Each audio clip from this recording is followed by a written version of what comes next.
സാധാരണ അല്ല സ്കൂൾ ബസ്സിന് 4 കമ്പിയാണ് സൈഡ് ബാരിക്കേഡ് കൊടുത്തിന്. അതേ രീതിയിൽ ഒരു 8 കമ്പിയോ 10 കമ്പിയോ കൊടുത്തിനെങ്കിൽ കുട്ടി ഉള്ളിൽ തന്നെ ഉണ്ടാവും, തെറിച്ചു പോവില്ല. അതാണ് എൻ്റെ അഭിപ്രായം പറയാമല്ലോ. ഞാൻ കുറേ കാലം സ്കൂൾ ബസ് എടുത്തുകൊണ്ട് ഇത് വെച്ചിട്ട് ഇപ്പോൾ ഞാൻ പറഞ്ഞ അപ്പോൾ അത് അതിൻ്റെ ബന്ധപ്പെട്ട ഉദ്യോഗസ്ഥർ അത് പ്രധാനപ്പെട്ട ചെയ്യണം എന്നാണ് എൻ്റെ ഒരു അഭിപ്രായം. അല്ലല്ല, ഞാനത് കഴിഞ്ഞ് കുറച്ച് ഹോസ്പിറ്റലിൽ പോയതിന് ശേഷമാണ് ഞങ്ങൾ എത്തുന്നത്. അപ്പോൾ ഇവിടെ മൊത്തം റോഡിൽ ആ സാഹചര്യം എന്ന് വെച്ചാൽ മൊത്തം ബ്ലഡും ഓയിലും കിടക്കുന്ന ഒരു രീതിയാണ്. പിന്നെ അതുപോലെ ഇവിടെ ഇപ്പോൾ അങ്ങോട്ടും ഇങ്ങോട്ടുള്ള വണ്ടികളൊക്കെ ബ്ലോക്കായ രീതിയിലാണ് ഉണ്ടായത്. പിന്നെ നമ്മളെ ആൾക്കാർ പിന്നെ ഈ ഡ്രൈവറെ വെച്ചിട്ട് വണ്ടി മാറ്റിയെടുത്തു. അപ്പോൾ അതിന് ബ്രേക്കിന് പ്രശ്നമൊന്നുമില്ലല്ലേ ചോമോനെ?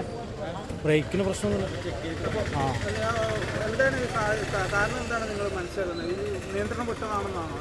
പരിചയക്കുറവിൽ പറ്റിയതാണോ എന്നൊരു സംശയമുണ്ട്. പിന്നെ ഇതിൻ്റെ ഈ റോഡിൻ്റെ അവസ്ഥ അറിയുന്ന ആൾ മുകളിലേക്ക് പോയി നോക്കിക്കഴിഞ്ഞാൽ മനസ്സിലാവും.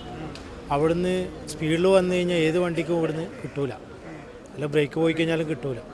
ആ ഒരു രീതി വലിയ വണ്ടിയാണെന്ന് ഒരു കാരണവശാലും കിട്ടൂല. ഇതിന് മുന്നേ ഒരു കാറ് താഴേക്ക് വീണു, ഒരു 3 മാസം 4 മാസം അപ്പുറം ഒരു കാറ് താഴേക്ക് വീണു. പക്ഷെ അത് വലിയ പരിക്കില്ലാണ്ട് രക്ഷപ്പെട്ടില്ല. അങ്ങനത്തെയാണ് ഇവിടുത്തെ അപകടത്തിൻ്റെ വ്യാപ്തി. അതാണ്.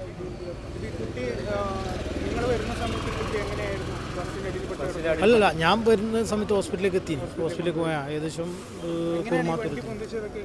അത് ഇവിടുത്തെ കുറച്ച് ആൾക്കാർ, വീട്ടിലെ ആൾക്കാരും പിന്നെ ഇവിടുത്തെ കുറച്ച് ആൾക്കാരോട് പൊക്കിയിട്ട് കുട്ടിയെ എടുക്കുകയായിരുന്നു.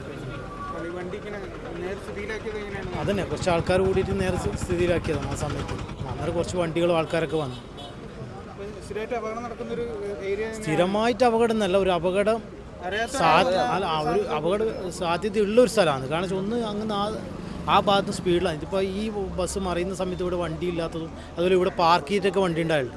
ആ സമയത്ത് ഇല്ലാത്തതൊരു ഭാഗ്യമായിട്ട് കണക്കൂട്ടുന്നു.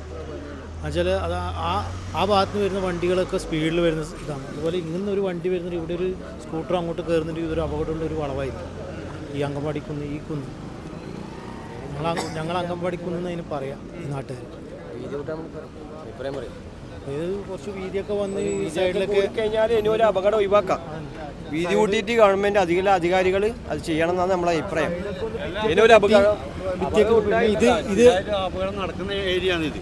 1-2 പ്രാവശ്യം നടന്നിട്ടുണ്ട് അപകടം. അതുകൊണ്ട് എന്ന് വെച്ചാൽ അടിയന്തരമായിട്ട് ഇത് ഗവൺമെൻറ് ഇടപെട്ടിട്ട്, പഞ്ചായത്ത് ഇടപെട്ടിട്ട് ഈ റോഡ് വീതിയാക്കിയിട്ട് അംഗൻവാടി പുതിയൊരു സ്ഥലത്തേക്ക് മാറ്റി സ്ഥാപിക്കണം എന്നൊരു ആഗ്രഹം ഇതും കൂടി നാട്ടുകാരെന്ന രീതിയിൽ അംഗൻവാടി അതിനു വേണ്ടി ഒരു പഞ്ചായത്ത് ഒരു സ്ഥലം കണ്ടെത്തണം എന്നുള്ള നിർദ്ദേശം കൂടി ഞങ്ങൾ വെക്കുന്നുണ്ട് ഇതിൽ കേട്ടോ. ബസ് വരുന്ന സമയത്ത് അംഗൻവാടി കുട്ടികൾ ഇറങ്ങി വരുന്നുണ്ടെങ്കിൽ എന്താ അവസ്ഥ, അതുകൊണ്ട് നമ്മൾ മനസ്സിലാക്കേണ്ടത്. ഇതാ അംഗൻവാടി. അപ്പോൾ അവിടുന്ന് ഒരു വണ്ടി വരുന്നത്, സ്കൂട്ടർ വരുന്നത് തന്നെ കുട്ടികളെ നമുക്ക് പുറത്തേക്ക് വിടാനല്ല. അതുകൊണ്ട് ഗേറ്റും കാര്യമൊക്കെ ചെയ്തിട്ടുണ്ട്, അവിടുത്തെ ആളുകൾ ശ്രദ്ധിക്കുന്നുണ്ട്. പക്ഷേ അത് നമുക്ക് എപ്പോഴും അങ്ങനെ ശ്രദ്ധിക്കാൻ പറ്റില്ലല്ലോ. അപ്പോൾ ഇന്നിപ്പോൾ നമുക്ക് ഇതിൻ്റെ വ്യാപ്തി മനസ്സിലായത് ആ CCTV കൂടിയാണ്.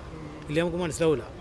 അതിപ്പോൾ അതിൽ കാണുന്ന സ്പീഡ് വെച്ച് നോക്കുമ്പോൾ അത് വണ്ടീൻ്റെ ഫിറ്റ്നസിൻ്റെ പ്രശ്നമാണോ, ഡ്രൈവർ പ്രശ്നമാണോ, അല്ലെങ്കിൽ ഈ റോഡിൻ്റെ പ്രശ്നമാണോ, ബാക്കി അധികാരികൾ തീരുമാനിക്കും. പക്ഷേ ഇതിപ്പോൾ ഈ റോഡിൻ്റെ സൈഡ് ഭിത്തിയൊക്കെ കെട്ടി ഒന്ന് കണ്ടീഷനാക്കി കഴിഞ്ഞാൽ കുറച്ച് അപകടങ്ങൾ കുറക്കാൻ പറ്റും. ഈ കയറ്റമൊക്കെ കുറച്ച് ചെയ്താൽ, അതുപോലെ ഈ അംഗൻവാടി ഇവിടുന്ന് മാറ്റിയാലും കുറച്ച് നമുക്ക് അപകടങ്ങളൊക്കെ കുറയും.